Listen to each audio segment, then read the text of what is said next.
Hi, this is Matt Clark, and in this video we're going to talk about the first promotion tool, which is purchases.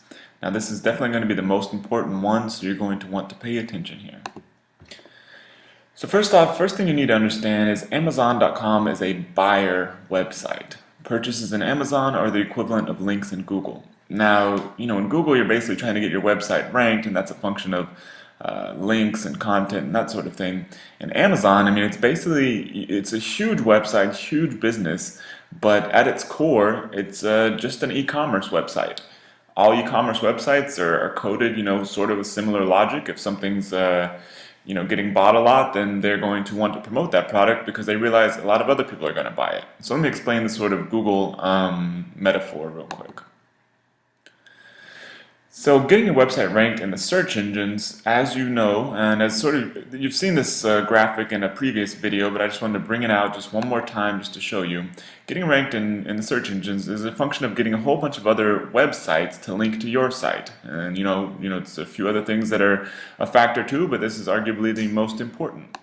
Now in Amazon, getting your Amazon listing ranked is sort of similar, but except in this case, you're getting Amazon customers. They're sort of functioning as the websites, but Amazon customers are basically making purchases, reviews, likes, tags, and that sort of thing of your Amazon listing, and this contributes to a higher ranking. So the number one ranking factor in Amazon is purchases. There are other ranking factors which we will talk about, and I'll show you what you can do about them in the next videos. But this is something that you need to sort of get in your head, is that the number one ranking factor in Amazon is purchases. So your whole goal should be to drive purchases. Now think about how any shopping cart platform works. If a product's already being bought, then people must like something about it. And so the idea is, in the shopping cart algorithms is they basically want to feature those products so more people will buy them. So I'm going to jump over to the internet real quick to show you a few examples of the most, popular shopping carts, just to show you what I'm talking about.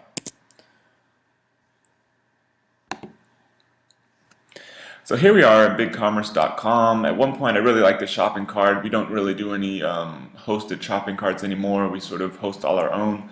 But this is a very good shopping cart if you're looking for one, a simple one outside of Amazon.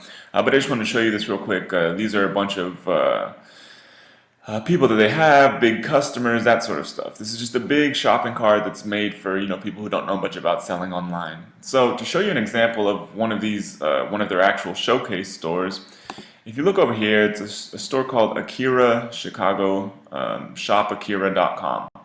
And as you see here, what I wanted to point out is that I am on the shop women section, and you can see that right over here, sort by best selling. And then here's the different products that are selling the best. And basically what this means is that the products that are selling the best are automatically going to filter towards the top. So once they're at the top, they're going to get bought even more. And what I want to show you, that this is a basic feature of shopping carts. Products that get bought more, they get featured. And to show you another quick example, here's Magento, another popular shopping cart. They run a bunch of really big name sort of stores. And for example, one is HomeMedics. Now this is the homepage of HomeMedics.com. If you scroll down on the homepage, what do you see here? Top selling products. Not, we picked out these products for you so we want you to buy them. They realize, like Amazon does, is that if a product is already being bought a whole bunch, then something must be good about it. So that if they want to maximize their profits and revenue, they're going to feature those products that are already being bought a lot in better placement, like in example of HomeMedics, on their homepage. Now the last example I'm going to show you here is from Volusion. Now this is actually a screenshot within their sort of store preview thing, but this is one of their stores that somebody runs on their platform, Nalgene. They make water bottles basically. You can find at REI and that sort of thing. Now if you look on their homepage, if you scroll down, you sort by, it gives you a few different options. You can sort by title, manufacturer, newest, oldest, availability. But when you first go to this page, and if you were to just click search, you're like, oh, maybe we don't really know how it's pre-sorted. It could be sorted by any of these to begin with. But if you actually click most popular, these don't change. Why is that? Because their default search method is basically, or default sorting method is by most popular or best selling. Once again, sort of same logic. If something's being bought a bunch, then that's what people are going to buy more of. Now, jumping over to Amazon, I am in a category that's just for men's wallets. Clothing, accessories, men, accessories, wallets. As you can see here, what do we see again? Sort by new and best selling. This is the default. I'm going to tell you that just because you add a new product doesn't mean it's going to come to the top. Amazon is heavily weighted towards the best selling products because it wants to maximize its profits and revenue, and it knows it can do that by featuring the best products that people are already buying. So as you can see here, we've got a bunch of different wallets and that sort of thing. So as you can see that their default sort is by best selling. Now this is sort of beating it into your head, and I realize that, but you need to understand that the most important factor of ranking on Amazon is going to be purchases. So now that you've seen a few examples, and you should understand now that you know how important getting purchases is and being one of those best sellers to lead to even more purchases. Now one thing that's sort of unique to Amazon is the Amazon Best Sellers rank. This is a measure of your listing sales relative to other products. So there's different rankings assigned to different categories and that sort of thing, and then there's just an overall best sellers. And it depends if you're selling books or if you're selling, in the other example, wallets. This is basically just a measure of your listing sales relative to other products. You don't know exactly, if you have a bestsellers rank of 1,000, you don't know exactly what that means in terms of daily or monthly purchases, but it just shows your relative rankings. This is updated hourly by Amazon, so you can see bestseller rankings jump quite a bit if you're if you just added a new product and have only had like 1 or 2 purchases, and your bestseller rank maybe tens of thousands or hundreds of thousands for that matter, and if you make 1 purchase it may jump 50,000 things, but it doesn't really mean anything because a lot of products do not get purchased that much on Amazon because that's sort of how they run their businesses on the long tail. They're perfectly fine when they're not carrying the inventory of multiple products only getting bought once or twice a month or even less, so that's fine with them. So velocity of purchases matter.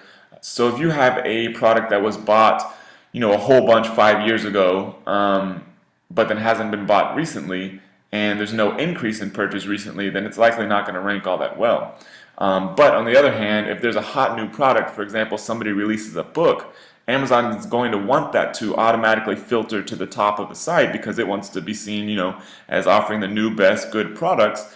So if a product gets a whole bunch of purchases in a short period of time, and that will definitely be a heavily weighted factor as to where it ranks. Now that's comparing it to the total lifetime of Amazon.com purchases. So if there's a product out there that's been bought thousands and thousands of times, and you have a product that gets bought 5 times in 5 minutes, that doesn't mean you're going to rank above them. There's still going to be some weighting towards lifetime purchases. And one thing to note is that in the example that I sort of gave, there's a product out there that's been bought thousands and thousands of times, and if you get all of a sudden 1,000 purchases within a couple days because you've done some huge promotion or something like that, somebody writes an article about it, then your sales rank may jump up and you may be featured for a very short period of time. But then if you don't continually get those purchases, then it will drop off. So you need consistency to maintain this. So now we're going to jump back over to Amazon.com because I want to show you the best sellers for one of those wallets. So now we're here on Amazon.com, and you can see that on the category page we were just in, this is for the wallets that we pulled up earlier. I just clicked on this first wallet, and as you can see, if we scroll down here, you can see right here Amazon best sellers rank number 1,133 in clothing. You can see the top 100 in clothing, and then this is number 21 in clothing, men, accessories, and wallets. So this thing is doing very well, which is why it is featured at the top of here. And you'll also notice the price is another factor. So this thing is all else held equal, these two are both ranked equally as well, had equal number of purchases. This one's going to rank a little bit better because it's 33 bucks versus 39 bucks. So one thing to keep in mind is the compounding effect. Now, what this means is that if you get more purchases on Amazon, that equals better rankings. Like we've been talking about, if you get a whole bunch of purchases, your rankings are going to improve. The interesting thing about that is that if you get better rankings, you're going to get more purchases. For example, in that wallet example, that number one listing is going to get a ton of purchases, and that's going to, sort of hold on to its rankings. This is an interesting concept. If you sort of take all of this conceptually in your head, that, you've got the best sellers rank, which depends on velocity of purchases, and you've got the compounding effect, which means that more purchases equals better rankings equals more purchases. Then here's the big idea number one: priming the pump. You want to get as many purchases as possible in a short period of time. Then you're going to let your new rankings and categories and keywords do the work. So if you can get a lot of purchases in a relatively short period of time and sustain some of those over a period of time, then your rankings will rise up, and you can basically take a new product, get some purchases done through, I'll show you a few different methods here, and then basically once you start ranking well, people are naturally going to find your product on Amazon through categories and keywords and that sort of thing. So then it sort of does the work for you. So if you're able to, what I'm calling here, prime the pump, meaning that you're sort of doing some promotions heavily at the beginning, then once you're up ranking well on Amazon, it's automatically going to get purchased more, reviewed more, likes, tags, and that sort of thing more, just because it already has rankings.